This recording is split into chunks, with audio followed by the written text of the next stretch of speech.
एक ऐसा बैंक जिसका प्रॉफिट सिर्फ एक क्वार्टर में 900 करोड़ से बढ़कर 2100 करोड़ हो गया है, मतलब ऑलमोस्ट 2.3x का जंप। लेकिन सवाल यह है, क्या यह सिर्फ एक टेम्पररी स्पाइक है या फिर एक रियल टर्न अराउंड स्टोरी हो चुकी है? नमस्कार दोस्तों, वेलकम टू स्टॉकलाइंस इंडिया, जहां हम सिंप्लीफाई करते हैं ब्रोकर की कॉम्प्लेक्स रिपोर्ट को और समझने की कोशिश करते हैं आसान भाषा में, ताकि न्यू इन्वेस्टर और रिटेल इन्वेस्टर को समझने में आसानी हो, डिसीजन लेने में आसानी हो। आज हम बात करने वाले हैं इक्विटा स्मॉल फाइनेंस बैंक की क्वार्टर 4 नंबर्स की, based on yes securities report. और ये वीडियो को एंड तक आपको क्लियर आइडिया मिलेगा, क्या ये स्टॉक एक रियल अपॉर्चुनिटी है या सिर्फ शॉर्ट टर्म एक्साइटमेंट। ब्रोकर है यस सिक्योरिटीज, रिपोर्ट है 4 मई 2026, बाय रेटिंग है। रिपोर्ट आया था उस दिन, प्राइस था 67, टारगेट प्राइस 90, यानी कि अपसाइड पोटेंशियल 34%। अब ऑब्वियसली ब्लाइंडली फॉलो नहीं करना है, इसलिए पूरा ब्रेकडाउन समझना जरूरी है। शुरू करने से पहले एक छोटा सा disclaimer, Stocklines India SEBI registered research analyst नहीं इन्वेस्टमेंट एडवाइजर है। प्रेजेंटेशन सिर्फ फॉर एजुकेशनल पर्पस है। इन्वेस्ट करने से पहले एडवाइजर को कंसल्ट जरूर करें। अब थोड़ा कंपनी को समझते हैं। मार्केट कैप है लगभग 8,000 करोड़, 8,099 करोड़ का। 52 हाई है 50, लो है 74.60। शेयर होल्डिंग पैटर्न की बात करते हैं मार्च 2006। प्रमोटर्स सरप्राइजिंगली नील है, बट एफआईआई और डोमेस्टिक इंस्टीट्यूशंस के पास 65.61% है। पब्लिश एंड अदर के पास 34.39% है। इसका मतलब इंस्टीट्यूशनल कॉन्फिडेंस ऑलरेडी एग्जिस्ट करता है। अब आते हैं सबसे इंपॉर्टेंट पार्ट पे, टर्न अराउंड।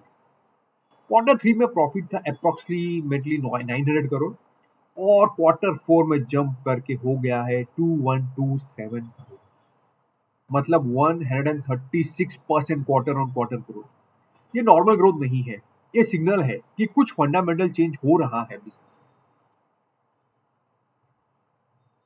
इसको और सिंप्लीफाई करें, प्रॉफिट लिटरली एक्सप्लोड हुआ है क्वार्टर ऑन क्वार्टर बेसिस पे, और ये सिर्फ अकाउंटिंग एडजस्टमेंट नहीं है, इसका सपोर्ट मिलता है ऑपरेशनल नंबर से भी।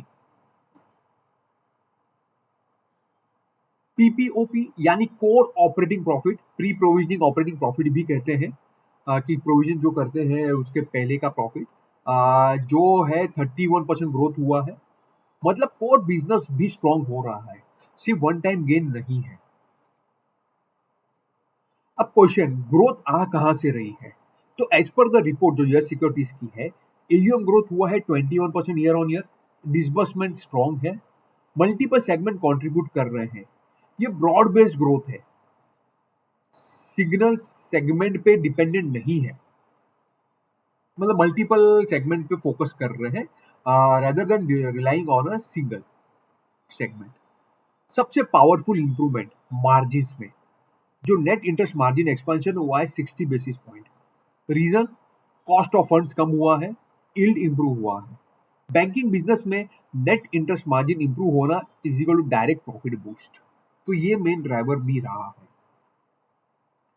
अब समझते हैं ग्रोथ मेनली आ रही कहां से। माइक्रो फाइनेंस से, हाउसिंग फाइनेंस से, व्हीकल लोन से। और रिपोर्ट में मेंशन है कि न्यूअर सेगमेंट जैसे हाउसिंग और एमएसई अब प्रॉफिटेबल हो रहा है, which is a big positive. अब सबसे critical factor, asset quality. Gross non performing asset है 2.6%, नेट नॉन परफॉर्मिंग एसेट है 0.7%, और सबसे इंपॉर्टेंट, क्रेडिट कॉस्ट रिड्यूस हुआ है सिग्निफिकेंटली। इसका मतलब डिफॉल्ट कंट्रोल में आ रहे हैं, ये भी एक बहुत बड़ा पॉजिटिव है। आरओई, जो बैंक के लिए सबसे इंपॉर्टेंट मेट्रिक है, क्वार्टर 3 में था 6%, क्वार्टर 4 में 14%, मतलब almost double, more than double, और ये क्लियरली टर्न अराउंड सिग्नल देता है। और मैनेजमेंट का आउटलुक भी पॉजिटिव है, 20% लोन ग्रोथ एक्सपेक्टेड है, एसेट क्वालिटी स्टेबल रहने की एक्सपेक्टेशन है, क्रेडिट कॉस्ट नॉर्मलाइज लेवल पे है, मतलब ग्रोथ प्लस स्टेबिलिटी। अगर फ्यूचर प्रोजेक्शन देखें, लोन ग्रोथ सीएजीआर ग्रोथ होगा 21%, आरओई 15% तक जा सकता है, ये एक स्टडी कंपाउंडिंग स्टोरी बन सकती है। अब सबसे interesting part, valuation. Price to earning 7x है, प्राइस टू बुक 1x है। बैंकिंग सेक्टर के हिसाब से ये चीप लगता है, स्पेशली जब प्रॉफिटेबिलिटी इंप्रूव हो रही है। और बैंकिंग में सबसे ज्यादा देखा जाता है प्राइस टू बुक वैल्यू, जो कि 1 टाइम है। इसका अगर हम लास्ट 10 साल का मीन भी निकालेंगे तो 1.4 का मीन आता है प्राइस टू बुक वैल्यू के लिए। तो उसके हिसाब से it's below the 10 year mean, तो यहाँ से भी थोड़ा चीप लग रहा है। एंड जो हिसाब से नंबर्स इंप्रूव हो रहे हैं, प्रॉफिटेबिलिटी आ रही है, तो ये अपना mean 1.4 price to book value cross हो जाना चाहिए। चलिए अब देखते हैं रिस्क। जैसे कि मेरे हर वीडियो में मैं कहता हूँ कि रिस्क, कोई भी कंपनी में रिस्क इग्नोर नहीं होना चाहिए।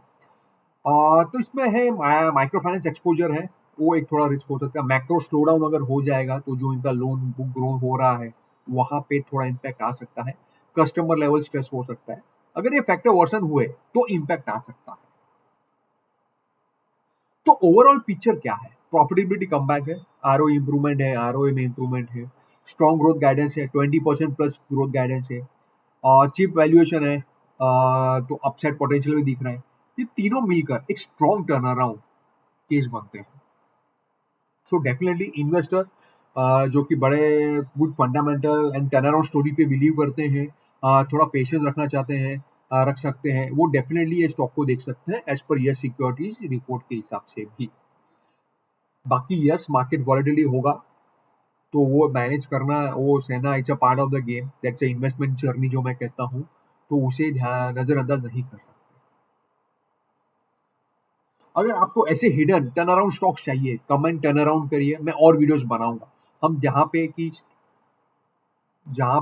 और भी कंपनी जहाँ पे टर्न अराउंड हो रहे हैं, नंबर्स इंप्रूव हो रहे हैं सब्सटेंशियली, जहाँ पे बिजनेस में कुछ इंप्रूव हो रहा है, हम बनाने की कोशिश करेंगे। और आपको ऐसे ही सिंप्लीफाइड ब्रोकर रिपोर्ट ब्रेकडाउन पसंद आता है तो लाइक शेयर सब्सक्राइब जरूर कीजिएगा स्टॉकलाइंस इंडिया को, और अपने दोस्तों और परिवार वालों के साथ जरूर शेयर कीजिएगा। आपके लाइक शेयर और सब्सक्राइब ही हमें और मोटिवेट करेंगे और बेटर रिजल्ट लाने के लिए और बेटर स्टॉक्स ढूंढने के लिए। चलिए, जब तक अब मिलते हैं अगले वीडियो में, अगले स्टॉक रिपोर्ट के साथ, अगली ब्रोकर की रिपोर्ट के साथ। जब तक के लिए धन्यवाद। लाइक शेयर सब्सक्राइब करना मत भूलिएगा। स्टॉकलाइंस इंडिया। धन्यवाद।